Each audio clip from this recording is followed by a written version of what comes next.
Excellency. Her Excellency is the chairperson for the occasion. Can you give it up for her? She has agreed to chair the Career Factor, the maiden edition of the Career Factor. Thank you, Madam, for honoring our invitation.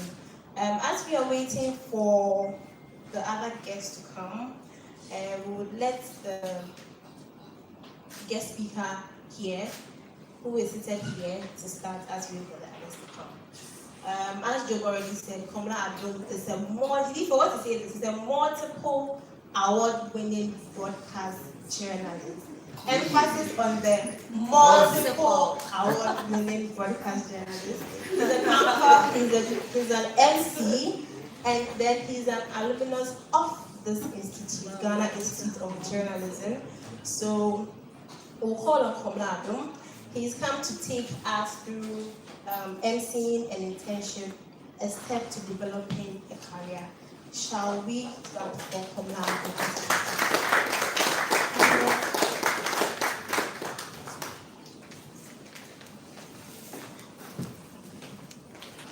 Thank you very much. I was wondering how I was going to be able to walk from that side to this side because my head is all over the place. Thank you, everyone. Thank you for being here, Your Excellency. I appreciate that you are here. I did not prepare any speech because I am not such a good speechwriter. But when I saw Job stand here reading all the big English he was reading, I was like, what is all of that? What is he saying? How does that put money in our pocket while we're sitting here? But that's just by the way. So, I want to begin by sharing an experience with you. I was here 2 separate times. I was here between 2012 and 2014, and then I went and came back 2014, 2016, because I had to do my national service somewhere in between. So 2015, 2017, yes. So while I was here the first time, before I got into GIJ, I had started writing for a sports website. Because while I was in senior high school, even though I was a science student, I was interested in other things but science. So I was interested in the sports stories. I would send the day student to buy newspapers, the 90 Minutes newspaper at the time, which Monday, Wednesday, Fridays, they used to print them. So I'll send them, they'll buy them while they're on their way to school. I'll be on top of the sports, news and stories happening. I'll be updating my people in class. And so from that point, I just thought that something apart from science was what I needed to do. Around that time also, my English teacher in school had also hinted to me that if it is possible, I should consider an arts-related subject of school. Because of course, the English was such a good subject for me, the social studies was fantastic, the reading subject, biology was great because I could chew and pour, I was also in a debate society. So I could speak generally. So I gave it a thought. My parents were not exactly happy about me switching. They wanted me to stick with the science. And these are things our parents keep doing and they frustrate us. So they stick doing that. I don't think it's a good thing. If your children want to do whatever they think they want to do, I think we should just allow them to do it. So my father insisted that I bought KNUST forms, science, computer science, whatever. I also bought GIJ at the time. And at the time, GIJ admissions almost was like the first that comes before the other, schools come. So I bought GIJ. I had spoken to somebody who was already in GIJ at the time. Because I wasn't too sure how the school was going to accept somebody switching from science to arts. Because in my mind, I was thinking they will consider all the arts students. And once they are exhausted that list, then they can look elsewhere. But the senior told me, no, I should put in the application. I mean, who knows? It could happen for me. So I did. I got a diploma form. And GIJ admissions came. And I told my parents that I had bought the form, so the application, was successful, blah, blah, blah. We had to pay fees. They gave me money, I paid the fees. And I think a month after that, KNUST admissions also came. My parents were like, why did you rush? Because in my father's mind, science now echo. But in my mind also, I had other ideas. My parents were not happy, but getting into GIJ, I knew I had to prove them wrong, or to make a point that what I chose was what I really wanted to do and I'll excel at it. So while I was in school, I'm not saying that when you're in school, don't do extracurricular stuff. By all means, do it. But because it was just 2 years, I just thought that I should focus on my books and then get the grades, really. So at the time I was writing for the newspaper, there was a World Cup around that time. I wrote for the online websites. So I was getting myself busy, really. GIJ came, I went to school. First semester, I was trying to find my way around and find my feet. But second semester, of course, I grasped a few things. And during the graduation, when I was called out as the best student of the graduating class, my father walked up to me and gave me a hug, and I was like, okay. I thought we were not in this together. So that taught me that success has friends. Success will attract, people. Imagine if I did the diploma and I failed. I had like a third class. You would have said, we told you so. Do science, you did not. So while I was at GIG, I did internship at ETV Ghana. My first year, I did about 6 months at ETV Ghana. I don't know if ETV still exists, but yes, that's why I started my TV career proper, where I was going on assignments, I was writing stories. And from there, I did national service at Armed Forces Radio for 1 year. Also, that's why I gathered my radio experience. While I was doing the national service, I was applying myself. So because I've been listening to a lot of radio, in my mind, I knew how to do all the programs on radio.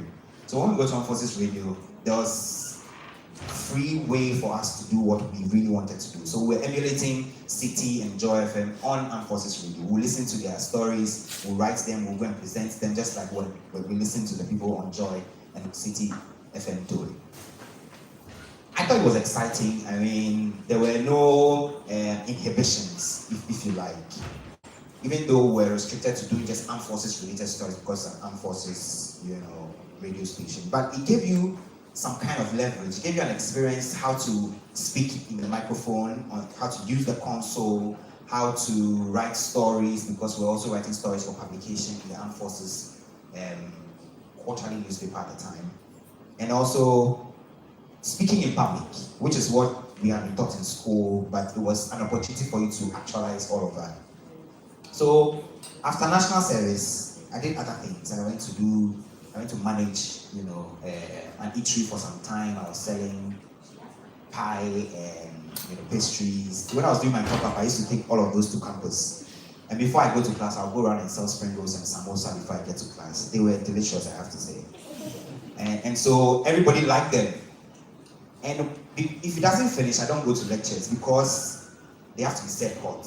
Those of you who like your pastries, you know that the spring rolls and samosa have to be set hot.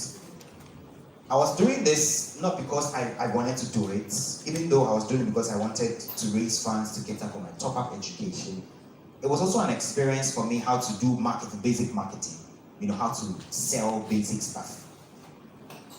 They will teach you the theory in class, which is all good and well. But you also have to get the experience of meeting people, speaking to them, getting them to buy into whatever you are selling. And after they buy it, the feedback they give you, you incorporate it in the next production that you do. So it was also part of the way I was learning on the job. While we're doing top-up, some of my course mates were editors at Joy City at the time. They kept saying, why would you be selling spring roll when you are such a talented young man? Stop this, come and do internship at Joy. I thought I had arrived. I said I want to do internship. Because, as of 2014, let's say 2015, I didn't see myself starting again as an intern. Because in my mind, I have done ETV, I have done Armed Forces Radio, so I had at least some experience that could carry me through at least the basic points. But they kept saying that no, the way the industry is, you have to grow into it. So you start as an intern while you're in school, you complete, they know you, they know your work, it's easy to employ you that way. Than say you walk into a Joy FM, fresh out of school with a CV and a certificate, and say, I want a job. They do not know you that much. So they cannot trust to give you employment immediately. I didn't give it a thought. I threw it off the board. A few months later, they raised the issue with me again. They said, no, Komla, I think you should do this. And at Joy FM, our system is once you start as an intern, you do say 3 to 6 months, they know your worth. After school, it's easy for them to take you on. I wasn't too sure still. I was just not too sure. Because also I was making some money from selling the stuff anyway. So there was this day, I was told there was a meeting arranged between the programs manager of Joy FM at the time and myself. They didn't tell me it was an interview, so I wearing slippers and a shirt that I had taken to lectures. I just went there and sat in front of the man, and the man said, "What have you done before?" And here's me. In my mind, I'm like, am I ready for this interview, or I should just get up and walk? Because I was just not prepared. But I couldn't also pass up that opportunity and say, oh, I have no idea, and walk out. It would be such a bad debt on me, really. So imagine the sports stories I've written before I got into GIJ and all of those small stories I've done at ETV. I showed it to them that, oh, I've done this before, I've been an intern here, these are the things I've done. And they asked me, so can you start as an intern tomorrow? I said, no, it's too soon, because I really was not prepared mentally to start an internship. So I told them to give me a week. Because at the time, I also didn't have official clothes like shirt and tie, shoes and belts that you go to work officially with. So I told them, during the week, I'll sort all of those out. So long story short, a week later, I started work as an intern. 3 months was done. They extended to 3 months, so 6 months. After 6 months, I was getting some stipends. So by the 9th month, I was employed at Joy FM. And in the first week that I started working there, I was already on radio. And if you know how Joy FM is, they are usually very meticulous, and they are careful about who they put on air. But I got there within 1 week, I was already on radio. Of course, because of the experience I had on radio, I wasn't new to the job. So that's where we started proper journalism. And 6 or so years down the line, we were here. Joy FM was amazing while I was there. They are very professional people. I appreciate all the things that they taught me while I was there. There are those elements that are helping me today in my new employment, which my bosses admit is a rare talent that people have. So the reason why I'm telling you all of this story is preparation for the opportunity. Imagine if I showed up in front of the manager at Joy and I said, oh, say, I've not done anything before, I will learn on the job. Nobody wants to give a newbie their medium or their space. They can't trust you with their space and their platform. It is not a playground that you're coming to now start learning how to do stuff. You must show up with something that they can build on, that they can help you train, to become better at. There's also the other part I mentioned about doing these small writings. You people take it for granted, but it works. Because while I was at GIJ, I was writing small articles here and there. I remember the Miss Communicator at the time when the ASO had an issue during the pageants. They didn't give her her award when she won the pageant. They said they were going to give her a car and stuff like that. So 1 year on, they hadn't given her anything. So she spoke to me and I wrote a long article and I posted it on campus. Whenever I post the article, I'll find out somebody had gone to flip them and tore them apart. The next day I'll paste it again. I realized that it's been torn apart. Then I saw that no, somebody is reading and watching, and the content of the thing is either infuriating somebody enough to be tearing it down every time I wrote it.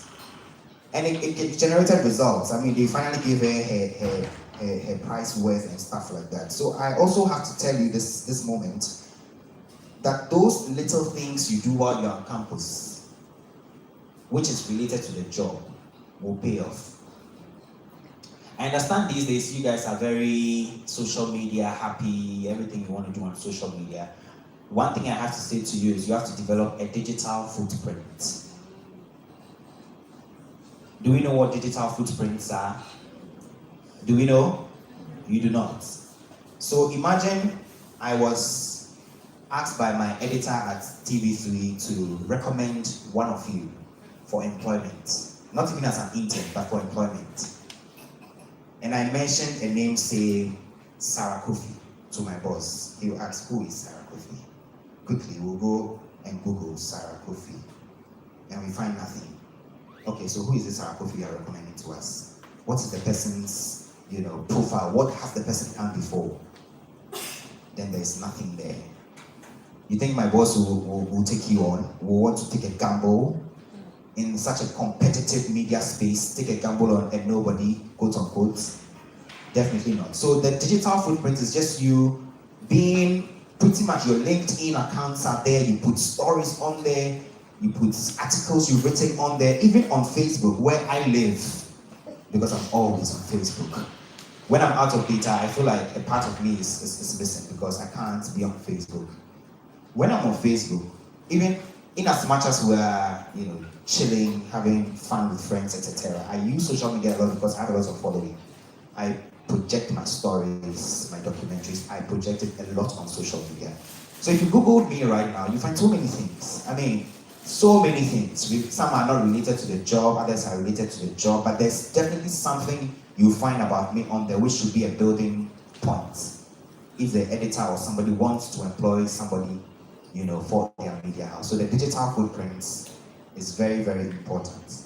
It's all well and TikTok and doing all the drama that you guys love to do on TikTok and all of the places, but there must be something valuable, something that we can all refer to. Maybe a story that you've done before, an interview you have conducted before. There must be something. There must be something. That will set you apart from everybody else. It will give you perhaps a little advantage. If they are considering a number of people, that could give you some advantage. So it's very important to have a digital footprint. And you have to be conscious about it. There are some of you, even on Facebook, your profile names are really funny and creepy.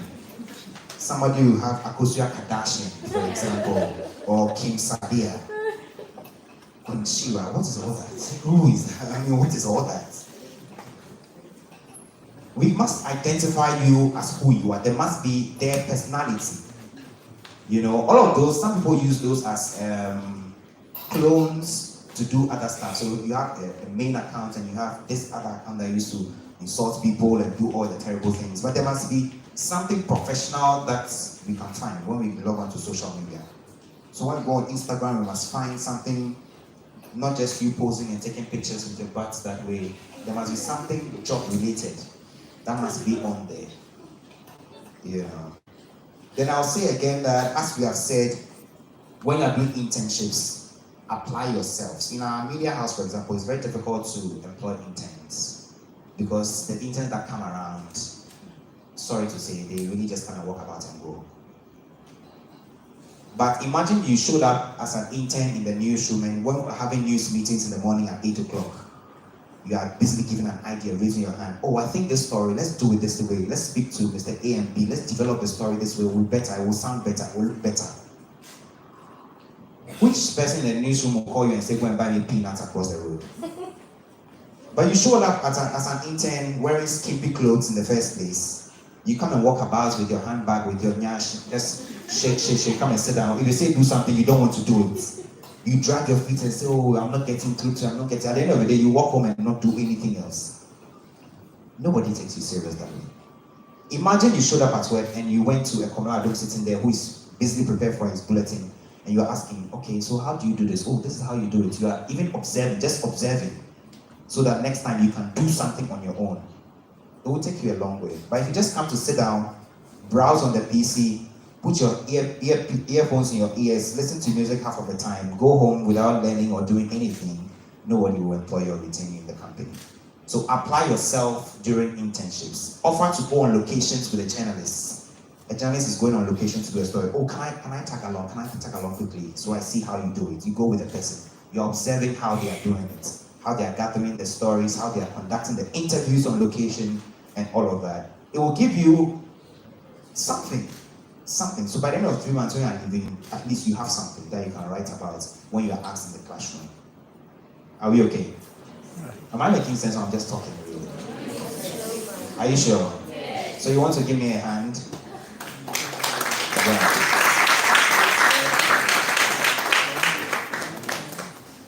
My time is not up, I should still go ahead. Okay.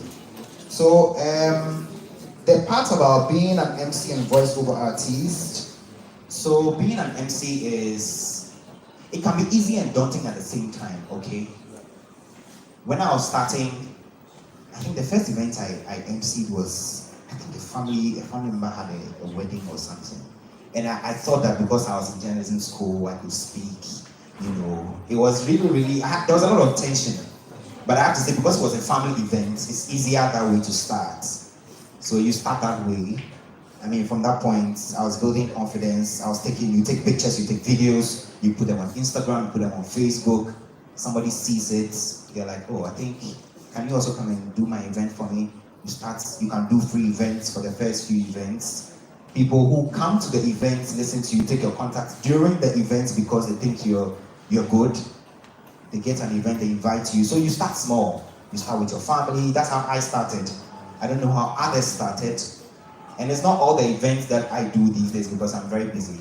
But the ones that I can do when I am able to do it, you do it to the best of your ability because you do not know who among the guests there also may have that big gig that can change your life.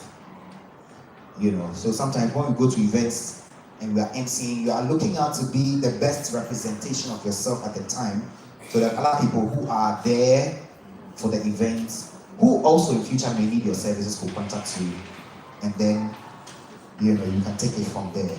It's all about confidence. It's all about standing in front of people and speaking. Sometimes it's not only speaking English because it can be boring speaking a lot of English to a group of people, half of which do not understand or speak English. So it's also good to vary the language when you are emceeing events. You gauge the guests. If the guests are predominantly Ghana-speaking people, you don't speak Ghana, but you can try, a few Ghana words here and there. You can invite somebody who speaks Ghana to help you do a few, jokes. If it is tree, you slip in, some tree here and there. So it gets everybody, aligned. But if you go and stand there and speak a lot of English and grammar and half of the time nobody is understanding what you're saying, you would have wasted everybody's time, and nobody books you for their event because they pay a lot of money to have you to MC their events. And for voiceovers, I have not been taught how to do voiceovers, but you learn on the job.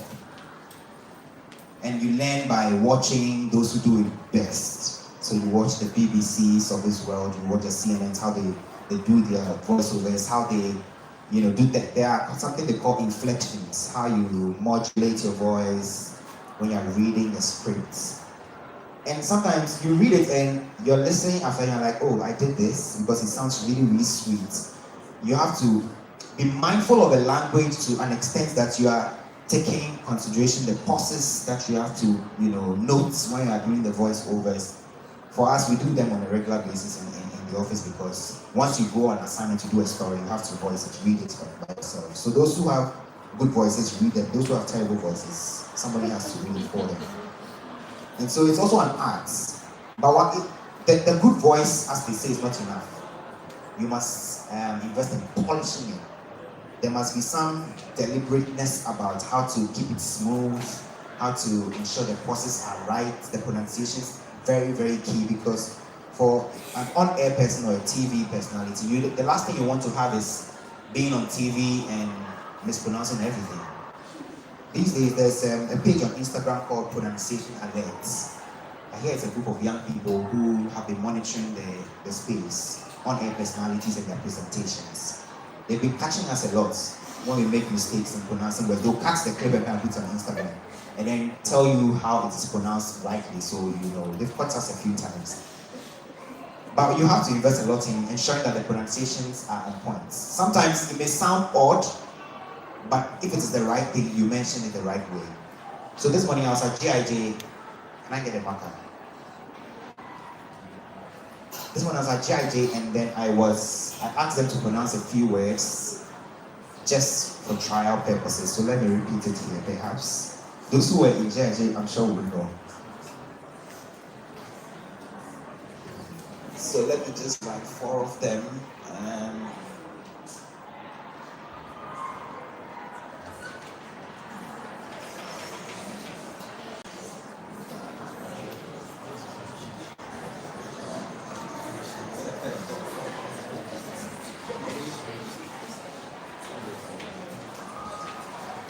Well, let's do these 3. Those who are on radio, those who are radio on TV, or aspire to be on radio and on TV, let me see someone pronounce the first one for me. Okay. Say that again. Anybody else? Okay. Apparatus. Well, both of you are wrong. It's apparatus. It is the A for me. It's apparatus. You can check the British pronunciation. And then this one, ex gratia, yes. And then that one, epitome. Yes, epitome. Yeah, I'm sure you're surprised. I mean, these are things that growing up you pronounce them just anyhow, but because you are on TV, on radio, a lot of people are also learning from you, young people who are watching. So we aspire to be the best that we can. We cannot be 100%, but you strive to be the best that you can. So you are constantly listening to the BBC because we lean towards the British, pronunciation of words. So you are constantly listening to how they pronounce words. You are looking up to the British dictionaries to look up for pronunciation of the words like that.